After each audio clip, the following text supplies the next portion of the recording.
بحر عرب اور بحر احمر کے درمیان عرب کے جنوب و شمال میں دونوں جانب یعنی عمان، حضر موت، بحرین اور مغربی یمن تک ایک وسیع صحرا ہے جسے صحرائے الحقاف کے نام سے یاد کیا جاتا ہے۔ نیز اسے صحرائے اعظم الدنیا اور ربیع الخالی بھی کہتے ہیں۔ الحقاف حقف کی جمع ہے جس کے لغوی معنی ریت کے بلند و بالا اور وسیع و عریض ٹیلے کے ہیں۔ اس لقدق بیاباں صحرا میں سفر کرنا تو دور کی بات ہے، اس کے اندر قدم رکھنے کا بھی تصور نہیں کیا جا سکتا کہ موت کی اس وحشتناک وادی کی جانب رخ کرنا خودکشی کے مترادف ہے۔ یہی وجہ ہے کہ مقامی بدوؤں سے لے کر مہم جو سیاحوں تک کوئی اس صحرا کے قریب جانا پسند نہیں کرتا۔ سفید اور باریک ریت کے ہزاروں فٹ اونچے پہاڑوں میں اگر کوئی شے پھینکی جائے تو وہ لمحوں میں غرق ہو جاتی ہے اور ریت کی سطح پر جنبش تک نہیں ہوتی۔ یہ صحرا اللہ بزرگ و برتر کی کھلی نشانیوں میں سے ہے اور اہل دنیا کے لیے جائے عبرت بھی۔ الحقاف نامی اس بھیانک وادی کو دیکھ کر یہ گمان بھی نہیں کیا جا سکتا کہ یہ کسی زمانے میں دنیا کا سب سے زیادہ سرسبز و شاداب علاقہ تھا، جہاں بے شمار پھلوں اور پھولوں کے وسیع باغات، ٹھنڈے پانی کے چشمے، آبشاریں اور بلند و بالا عمارتیں تھیں،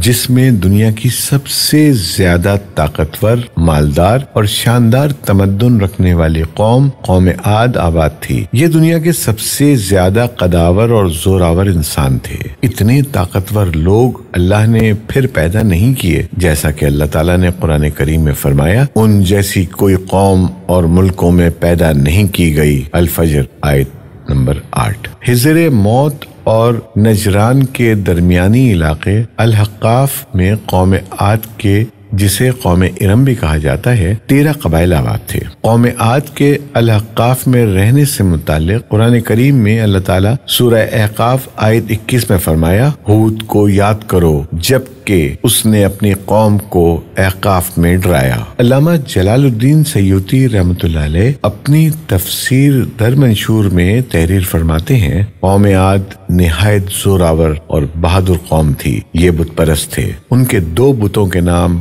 حمود اور حب بیان کیے گئے ہیں۔ ابن کثیر رحمۃ اللہ علیہ نے اپنی تفسیر میں تیسرے بت کا نام سمد بیان کیا ہے۔ طوفان نوح علیہ السلام کے بعد قوم عاد ہی وہ قوم تھی جو سب سے پہلے کفر و شرک میں مبتلا ہو کر بتوں کی پجاری بنی۔ انہیں اپنے پتھروں کے خداؤں پر بڑا گھمنڈ تھا۔ ان کی معاشی حالت تو بہت عمدہ تھی، لیکن جہالت، گمراہی، جھوٹ، بے حیائی، باطل اقوال اور فاسد خیالات نے انہیں معاشرتی طور پر تباہی کے کنارے پر پہنچا دیا تھا۔ چنانچہ کفر و شرک کے سمندر میں غرق قوم عاد کی بدعمالیاں جب اپنی آخری حدود پار کر گئیں تو اللہ تعالیٰ نے انہی میں سے اپنے ایک نیک بندے حضرت ہود علیہ السلام کو پیغمبر بنا کر مابعوث فرمایا۔ چنانچہ قرآن کریم میں اللہ تعالیٰ کا ارشاد ہے، اور ہم نے قوم عاد کی طرف ان کے بھائی ہود کو بھیجا۔ انہوں نے کہا، بھائیوں، اللہ ہی کی عبادت کرو، اس کے سوا تمہارا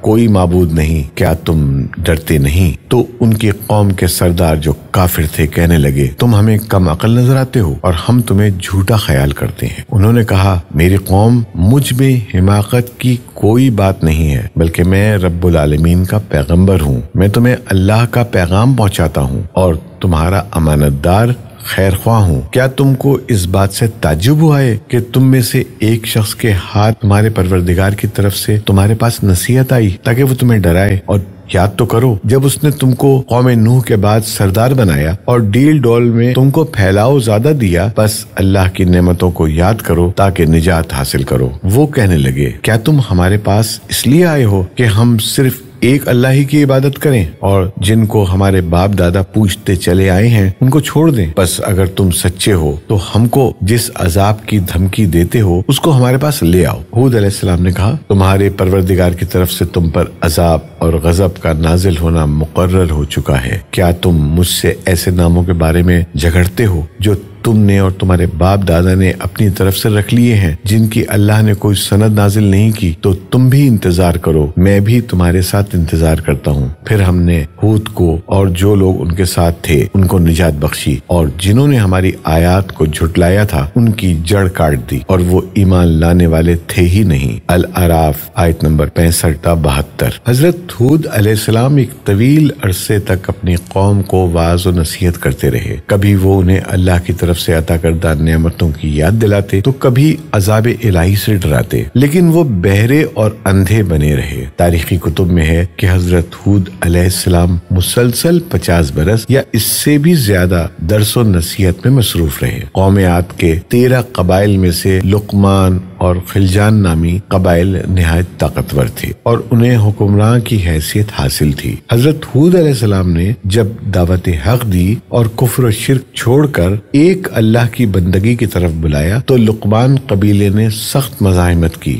اور حضرت ہود علیہ السلام کے دشمن ہو گئے۔ اس کے برعکس دوسرے قبیلے خلجان نے حضرت ہود علیہ السلام کی باتوں پر غور و خوض کیا اور ان میں سے اکثر جلد ہی آپ علیہ السلام کی دعوت کو قبول کر کے ایمان لے آئے۔ حضرت ہود علیہ السلام نے اپنی قوم کو راہ حق پر گامزن کرنے کی ہر ممکن کوشش کی، مگر قوم نے ان کی دعوت قبول کرنے سے انکار کر دیا، تو بالآخر انہوں نے بارگاہ الہی میں مدد کے لیے دست دعا دراز کیے، جسے قرآن کریم نے سورۃ المومنون آیت نمبر 39 میں یوں بیان کیا۔ نبی علیہ السلام نے دعا کی کہ اے پروردگار، انہوں نے مجھے جھوٹا کہا ہے پر تو میری مدد فرما۔ اللہ نے اپنے نبی علیہ السلام کی فریاد کے جواب میں فرمایا، جو کہ سورہ مومنون آیت 40 میں ہے، اے نبی، یہ بہت جلد اپنے کیے پر پچھتانے لگیں گے۔ اللہ تعالیٰ نے اپنے نبی علیہ السلام کی دعا قبول فرمائی اور قوم عاد پر عذاب کی ابتدا ہو گئی۔ بادلوں کے فرشتوں کو حکم دیا کہ اب بارش نہ برسائی جائے، چشموں کے فرشتوں کو حکم دیا کہ ان کے ٹھنڈے، میٹھے اور شفاف پانی سے لبریز چشموں اور آبشاروں کو خشک کر دو۔ چنانچہ دیکھتے ہی دیکھتے ان کے سرسبز و شاداب کھیت کھلیان سوکھنے لگے اور مویشی مرنے لگے، یہاں تک کہ لوگ پینے کے پانی تک کو ترسنے لگے۔ کثیر تعداد میں پیدا ہونے والے پھل اور اناج ناپید ہو گئے۔ پوری قوم خشک سالی کا شکار ہو کر بدحال اور پریشان ہو گئی۔ یہ سلسلہ مسلسل 3 سال تک جاری رہا۔ حضرت ہود علیہ السلام سے اپنی قوم کی یہ پریشانی دیکھی نہ جاتی تھی۔ آپ علیہ السلام بہت افسردہ اور پریشان رہتے، اور پھر ایک دن انہوں نے اپنی قوم سے فرمایا، جس کا ذکر سورہ ہود آیت 52 میں اس طرح آتا ہے، اے میری قوم کے لوگوں، تم اپنے پالنے والے سے بخشش مانگو، اس کے آگے توبہ و استغفار کرو، تم پر آسمان سے موسلادھار مہ برسائے گا اور تمہاری طاقت و قوت میں اضافہ فرمائے گا، اور دیکھو گناہگار بن کر روگردانی نہ کرو۔ قرآن کریم اور احادیث مبارکہ میں توبہ و استغفار کے بڑے فوائد بیان فرمائے گئے ہیں۔ ابن ماجہ اور ابو داؤد میں حدیث مبارکہ ہے کہ جو پابندی سے استغفار کرتا ہے، اللہ تعالیٰ اس کے لیے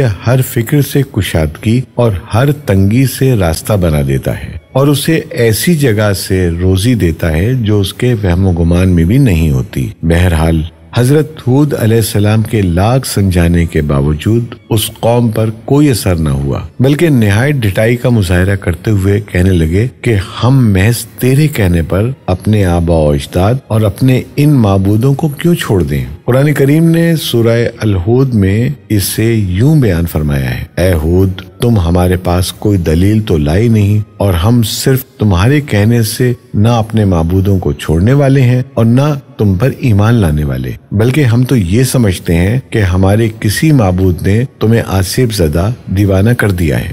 قوم عاد کے سردار حجاز مقدس میں عذاب الہی کے ابتدائی مراحل ہی میں خشک سالی نے قوم عاد کی حالت ابتر کر دی، چنانچہ ان کے سرداروں اور دانشوروں نے اس سے نجات پانے کے لیے مختلف تدابیر پر غور و خوض شروع کر دیا۔ یہ بات بڑی حیران کن ہے کہ پچھلی قوموں کو جب کبھی کوئی مشکل آ گھیرتی تو وہ اس سے نجات کے لیے حجاز مقدس کا سفر کرتے اور بیت اللہ شریف میں جا کر اللہ کے آگے آہوزاری کرتے، یعنی کافر قوتیں بھی اس حقیقت کو تسلیم کرتی تھیں کہ اس ارض و سما میں ایک لافانی قوت موجود ہے، لیکن اس کے باوجود جب نبی علیہ السلام اور رسول علیہ السلام یہ بات کہتے تو ان کی عقل پر پردہ پڑ جاتا۔ قوم عاد کے سرداروں نے بھی یہی فیصلہ کیا کہ قوم کے سرکردہ افراد بیت اللہ شریف جا کر اندھے کے خدا کے سامنے فریاد کریں۔ چنانچہ مختلف قبائل کے سرداروں اور دیگر اہم افراد پر مشتمل 70 افراد کا ایک وفد حجاز مقدس روانہ ہوا۔ اس زمانے میں مکہ مکرمہ پر قوم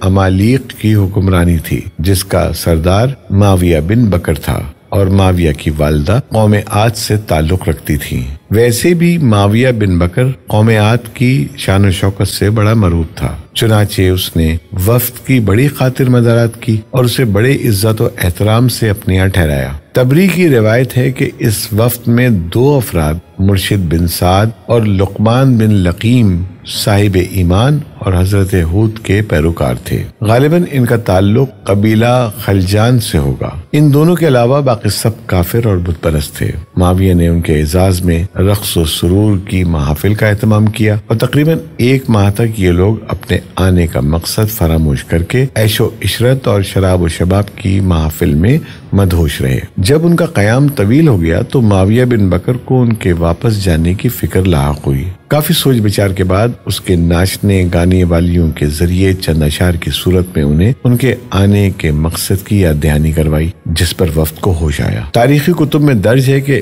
اس موقع پر وفد میں شامل مرشد اور لقمان نے ایک بار پھر انہیں سمجھانے کی کوشش کی کہ جو کچھ حضرت ہود علیہ السلام کہتے ہیں اس پر ایمان لے آؤ، لیکن وہ نہ مانے۔ وفد بیت اللہ شریف گیا اور بارش کی دعائیں مانگنی شروع کی۔ ابھی تھوڑی ہی دیر گزری تھی کہ اللہ تعالیٰ نے آسمان پر 3 رنگوں کے بادل بھیج دیے، جن میں ایک سفید تھا، دوسرا سیاہ اور تیسرا سرخ۔ اس کے ساتھ ہی آسمانوں سے ندائے غیب آئی، اپنے اور اپنی قوم کے لیے ان تینوں میں سے کسی ایک کو پسند کر لو۔ چنانچہ وفد نے سوچ بچار کے بعد سیاہ بادل کو اپنے لیے پسند کر لیا، جس کے ساتھ ہی سرخ اور سفید ٹکڑے آسمان سے غائب ہو گئے اور ابر سیاہ آہستہ آہستہ آسمان پر چھانے لگا۔ وہ لوگ اپنی دعا کی قبولیت پر بڑے خوش تھے اور سمجھتے تھے کہ اب خشک سالی ختم ہو جائے گی۔ چنانچہ پوری قوم نے خوشیاں منانی شروع کر دی، لیکن حضرت ہود علیہ السلام سمجھ گئے تھے کہ یہ عذاب الہی ہے،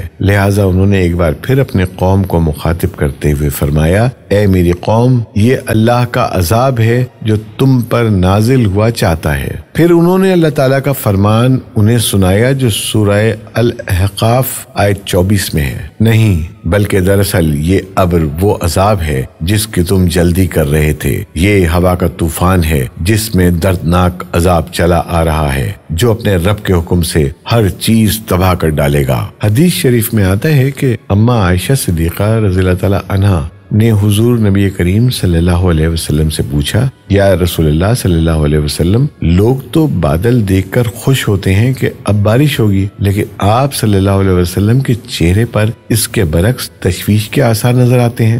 آپ صلی اللہ علیہ وسلم نے فرمایا، عائشہ، اس بات کی کیا ضمانت ہے کہ اس بادل میں عذاب نہیں ہوگا؟ جب ایک اور قوم ہوا کے عذاب سے ہلاک کر دی گئی، اس قوم نے بھی بادل دیکھ کر کہا تھا، یہ بادل ہے جو ہم پر بارش برسائے گا۔ بخاری۔ حضرت عائشہ رضی اللہ تعالیٰ عنہ فرماتی ہیں کہ جب تیز ہوا چلتی تو نبی کریم صلی اللہ علیہ وسلم یہ دعا مانگتے، اے اللہ، میں تجھ سے اس کی خیر کا طالب ہوں، اور جو اس میں ہے اس کی خیر کا، اور جو تو نے اس میں شر رکھا ہے تو اس سے اور اس کے شر سے میں آپ کی پناہ مانگتا ہوں۔ صحیح مسلم۔ حضرت عائشہ رضی اللہ تعالیٰ عنہا فرماتی ہیں کہ جب آسمان پر بادل چھا جاتے تو حضور اکرم صلی اللہ علیہ وسلم کے چہرے کا رنگ متغیر ہو جاتا، آپ صلی اللہ علیہ وسلم پر خوف کی سی کیفیت طاری ہو جاتی، جس سے آپ صلی اللہ علیہ وسلم بے چین ہو جاتے، کبھی باہر نکلتے، کبھی اندر داخل ہوتے، کبھی آگے ہوتے، کبھی پیچھے، پھر جب بارش برستی تو پھر خوشی طاری ہو جاتی تھی۔ حضرت عائشہ فرماتی ہیں کہ یہ کیفیت دیکھ کر میں نے خدمت اقدس میں سوال کیا تو آپ صلی اللہ علیہ وسلم نے فرمایا، اے عائشہ، کہیں ایسا نہ ہو جائے جو قوم عاد نے کہا تھا۔ پھر اس آیت کی تلاوت فرمائی۔ جب قوم عاد نے اس عذاب کو بصورت بادل اپنی بستیوں کی طرف آتے دیکھا تو کہنے لگے، یہ تو بادل ہے ہم پر بارش کرنے والا۔ ترمذی، ابن ماجہ۔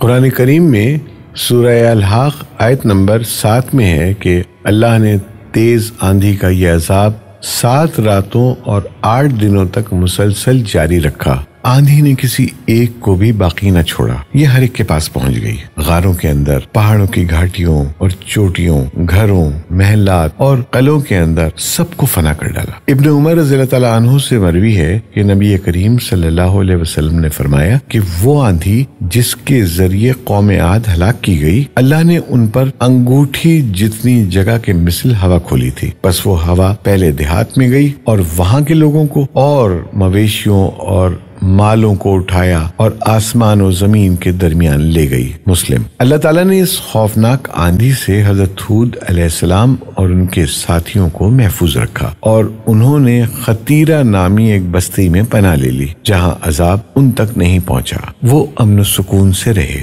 اللہ تعالیٰ نے قرآن کریم کے مختلف مقامات پر قوم عاد پر نازل ہونے والے عذاب کا تذکرہ فرمایا ہے تاکہ کفر و شرک اور غرور و تکبر میں مبتلا لوگوں کو تنبیہ ہو۔ اس کے علاوہ قرآن کریم کی ایک سورت کا نام حضرت ہود کے نام پہ سورہ ہود ہے۔ قرآن پاک کے 11ویں پارے میں موجود یہ سورہ مبارکہ 123 آیات اور 10 رکوعات پر مشتمل ہے۔ سورہ ہود مکی ہے۔ یہ اس دور میں نازل ہوئی کہ جب کفار مکہ کا ظلم و ستم اپنے عروج پر تھا، چنانچہ سورہ ہود میں ان پچھلی قوموں کا تذکرہ ہے جو اللہ کے نبیوں اور رسولوں کی تکذیب کر کے قہر الہی کا نشانہ بنی اور تاریخ کے صفحات پر ہمیشہ کے لیے عبرت کا نمونہ بن گئی۔ سورہ ہود میں 7 پیغمبروں کے قصص و واقعات درج ہیں، لیکن اس سورت کو حضرت ہود کے نام سے منسوب کرنے سے معلوم ہوتا ہے کہ حضرت ہود کے قصے اور قوم عاد پر نازل ہونے والے عذاب کو خاص اہمیت حاصل ہے۔